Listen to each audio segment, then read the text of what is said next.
मर्दमशुमारी मंजूर हुई तो इलेक्शन फरवरी 2024 तक जाएंगे। कंवर दिलशाद ने इंतखाबात में मजीद इल्तिवा का इशारा दे दिया। साबिक सेक्रेटरी इलेक्शन कमीशन कुंवर दिलशाद का कहना था कि अगर मुश्तरका मुफादात कौंसिल नई मर्दमशुमारी की मंजूरी दी तो आम इंतखाबात कम अज कम फरवरी 2024 तक जाएंगे। निजी टीवी प्रोग्राम में गुफ्तगू करते हुए कंवर दिलशाद ने कहा कि नई मर्दमशुमारी का गेजेट नोटिफिकेशन होने की सूरत में इलेक्शन कमीशन कानूनी तौर पर असर 9 हल्का बंदियाँ करवाने का पाबंद है, जिसके लिए इलेक्शन कमीशन को 3 माह की आईनी मुद्दत के अलावा इजाफी 3 माह दरकार होंगे।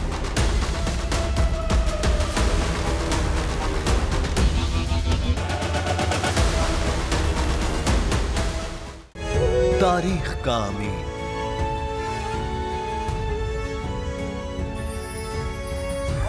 आजादी की अलामत,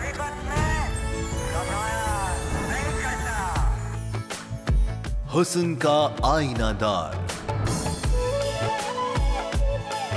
फिक्रो नजरिए की अक्कास,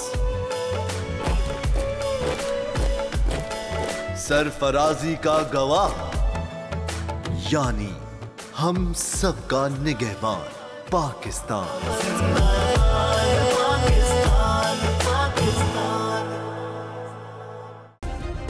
सब्सक्राइब करें और बेल दबाएं ताकि कोई खबर रह न जाए।